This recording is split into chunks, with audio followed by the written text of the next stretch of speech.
kata macam framing, segala macam ancaman, segala macam apa. Karena apa? Kalau nanti suatu titik mereka menyadari, para habiblah yang akan berterima kasih kepada saya. Dan saya meyakini itu, para habib Ba'lawi ini akan berterima kasih kepada saya. Kalaulah tidak di dunia, maka mereka akan mencari saya di dalam surga.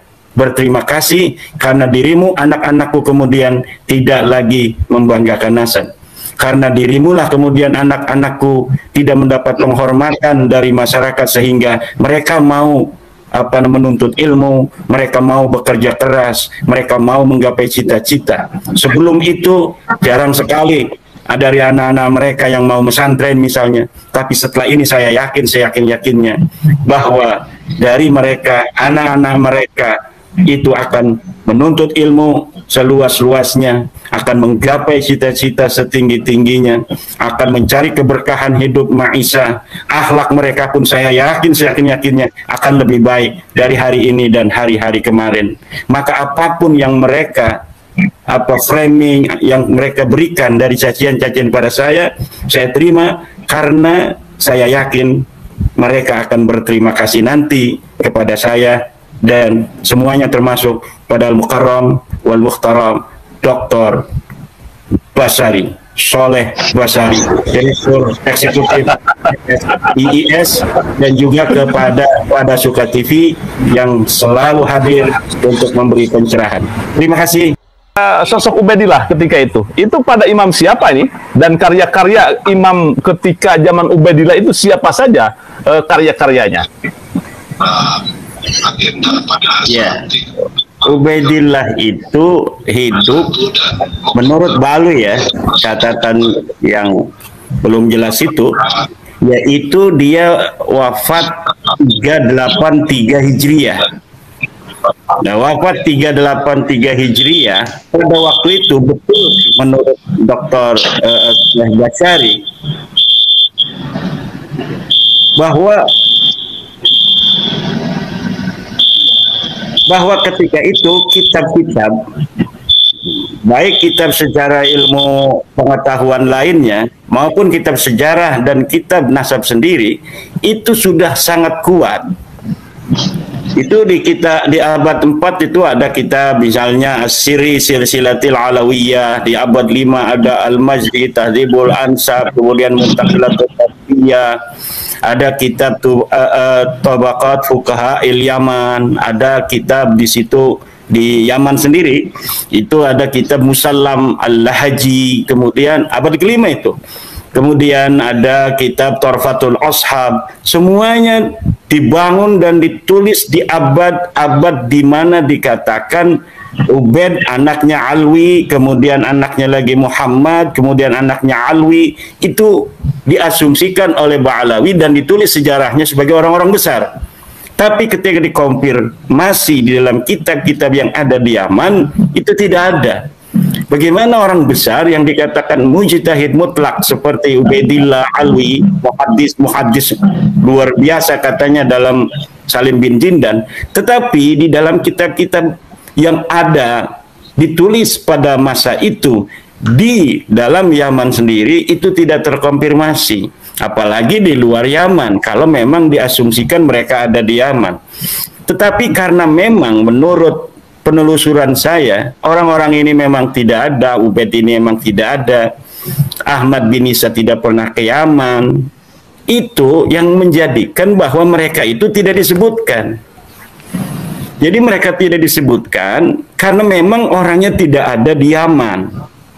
Kenapa Ahmad bin Isa sama sekali itu kitab-kitab yang terbentang dari abad ketiga, bahkan di Yaman itu pusat ilmu pengetahuan sejak masa-masa Islam, di mana para ilmuwan-ilmuwan hadis itu dari Ba'lawi asli nih, itu di abad ketiga itu sudah melahirkan para ahli-ahli hadis sesuai dengan apa yang dinyatakan dalam kitab Al-Iqlil.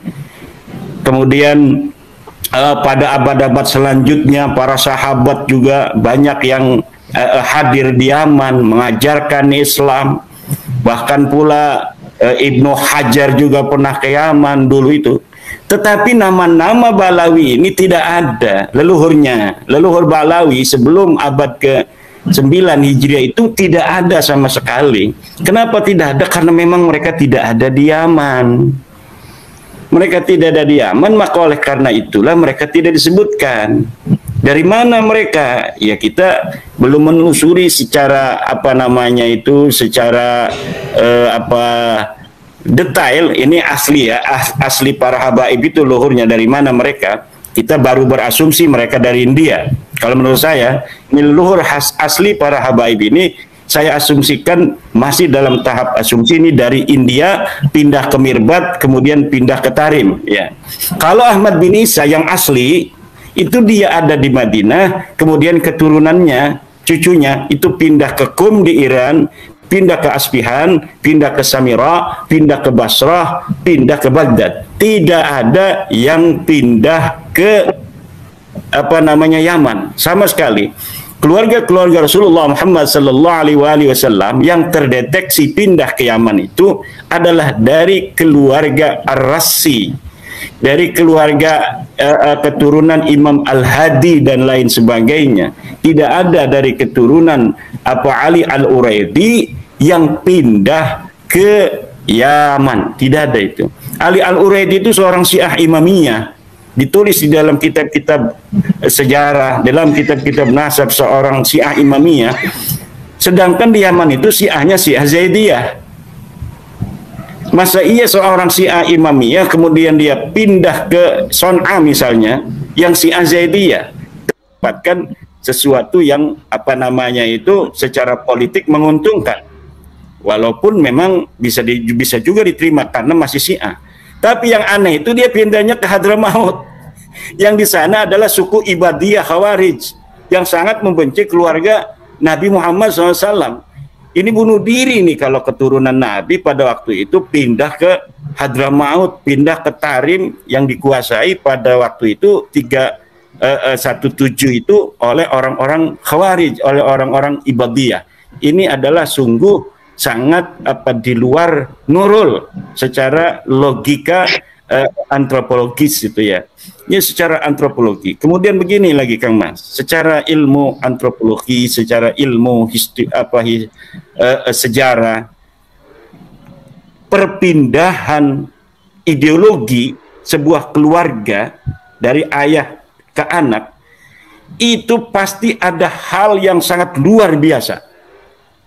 Dari misalnya ayahnya kan Syiah tuh, Ali Al-Uraidi, kemudian punya anak Muhammad An-Naqib juga dia Syiah, kemudian Isa juga Syiah, Ahmad bin Isa juga terkonfirmasi oleh kitab Al-Ghaibah sebagai orang Syiah. Lalu tiba-tiba Ubaid jadi mujtahid mutlak, tetapi dia mengikuti katanya Imam Syafi'i, walaupun dia telah tarafnya mujtahid mutlak, tapi dia ikut Imam Syafi'i. Ini harus ada sebuah kejadian besar yang bisa membuat mereka dari Syiah itu berpindah kepada Sunni. Ini sangat tidak masuk akal. Seorang yang ayahnya adalah seorang tokoh daripada Syiah Imamiyah, tiba-tiba Ubaidnya ini menjadi tokoh Syafi'i. Dan di Yaman itu belum terdeteksi ada madhab Syafi'i di sana pada abad-abad itu. Karena nanti di Mirbat misalnya madhab Syafi'i dibawa oleh Imam Al-Qala'i di abad ke-6 ke-7. Kemudian dikembangkan secara masif oleh murid-muridnya Imam Al-Qala'i. Dia hidup dengan titi mangsa yang sama dengan Shahib Mirbat, yang menjadi leluhurnya Ba'alawi juga, katanya ada di Mirbat itu bersama Imam Al-Qala'i. Tetapi sungguh sayang, Imam Qala'i bersama muridnya dicatat semua oleh orang-orang sejarawan, tetapi Shahib Mirbat yang dikatakan juga seorang ulama besar, sama sekali ketika itu tidak ada yang mencatat namanya. Katanya dia hidup bersama-sama Imam Al-Qala'i, bertemu dengan Imam Al-Qala'i, Imam Qala'i dan murid-muridnya dicatat, tapi sosok Muhammad Shahib Mirbat ini sama sekali tidak dicatat. Pertanyaan kenapa dia tidak dicatat? Tentu jawabannya karena memang dia tidak ada. Tidak ada di Mirbat waktu itu. Oke.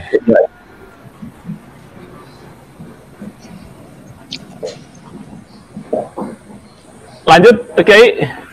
Oh iya, ini closing statement aja ya, karena sudah 1 jam lebih. Baik. Ya, jadi Pak Dr. Soleh, Kang Yusuf Mas, bahwa kita seperti yang dikatakan oleh Dr. Soleh Basari ini adalah paradigma di dalam bagaimana kita menyusun sebuah tesis ya. Jadi tesis itu jangan dipahami hanya seperti orang awam, katanya tesis S2 itu. Ya belum pernah baca ilmu filsafat begitu. Jadi kita kadang ketawa, kita ngomong tesis katanya siapa pembimbingnya, siapa penguji. Kalau orang yang suka baca filsafat ya Hegel itu tidak pernah akan ada pertanyaan itu. Ya tesis itu adalah kesimpulan yang bisa saja nanti dibantah. Seperti bumi yang datar dipahami pada masa lalu, tesis itu bumi datar, kemudian datang antitesis yang menyatakan bumi itu bulat. Dan sampai saat ini tesis bumi bulat itu tidak ada yang bisa untuk membongkarnya. Dulu Ba'alawi dikenal tesis bahwa mereka cucu Nabi. Sekarang datang antitesis yang sudah menjadi tesis bahwa Ba'alawi tidak terkonfirmasi secara ilmu nasab, ilmu sejarah, DNA sebagai keturunan Nabi. Nah, saya kira ini biasa-biasa saja, tidak perlu untuk disikapi dengan hal-hal yang arogan. Kita pula di dalam mengungkapkannya sebisa mungkin tidak dengan arogan, dan yang menyikapinya juga tidak perlu dengan arogan, biasa-biasa saja sebagai sebuah ilmu pengetahuan yang kenapa itu sedikit ada persinggungan di bawah, karena tesis ini berkaitan pula dengan yang selama ini mereka rasakan dari akses-akses orang yang mengaku keturunan Nabi.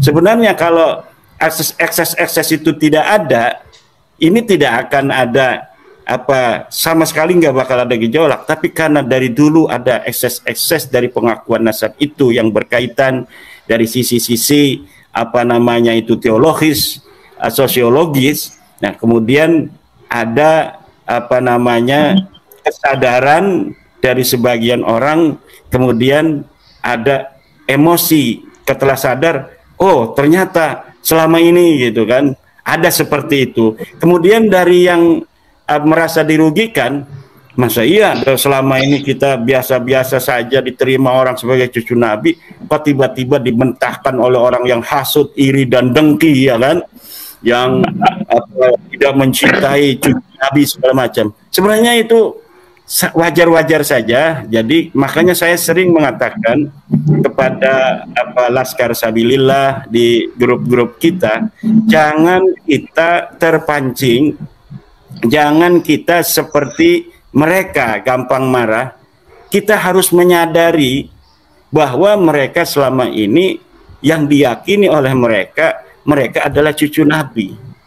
Kemudian tiba-tiba saja itu berubah. Itu dalam ilmu psikologi ada masa starem endreng lah, kalau anak-anak muda itu ya masa dimana harus ada adaptasi di sana secara psikologi yang kita harus menyadari itu. Makanya saya tidak pernah marah ketika itu ada caci maki terhadap saya, itu saya tidak marah. Wong kira-kira saya pun kalau di posisi mereka itu marahnya mungkin lebih saya daripada mereka itu. Kalau misalnya saya dari dulu gitu di posisi mereka. Tapi karena memang kita itu berusaha menyadari, ada ungkapan indama la yanfa'u al-atab tajahulu at-tajahulu roha. Ketika marah itu tidaklah bermanfaat, maka mengabaikan itu adalah sebuah kelegaan. Jadi kita harus pura-pura tajahul terhadap segala macam framing, segala macam ancaman, segala macam Karena apa? Kalau nanti suatu titik mereka menyadari, para habiblah yang akan berterima kasih kepada saya. Dan saya meyakini itu, para habib Ba'alawi ini akan berterima kasih kepada saya. Kalaulah tidak di dunia, maka mereka akan mencari saya di dalam surga. Berterima kasih karena dirimu anak-anakku kemudian tidak lagi membanggakan nasab. Karena dirimulah kemudian anak-anakku tidak mendapat penghormatan dari masyarakat sehingga mereka mau menuntut ilmu, mereka mau bekerja keras, mereka mau menggapai cita-cita. Sebelum itu jarang sekali dari anak-anak mereka yang mau mesantren misalnya. Tapi setelah ini saya yakin-yakinnya bahwa dari mereka, anak-anak mereka itu akan menuntut ilmu seluas-luasnya, akan menggapai cita-cita setinggi-tingginya, akan mencari keberkahan hidup maisha. Akhlak mereka pun saya yakin-yakinnya akan lebih baik dari hari ini dan hari-hari kemarin. Maka apapun yang mereka framing yang mereka berikan dari cacian-cacian pada saya terima karena saya yakin mereka akan berterima kasih nanti kepada saya dan semuanya termasuk pada Al-Mukarram wal Muhtaram Dr. Bassari.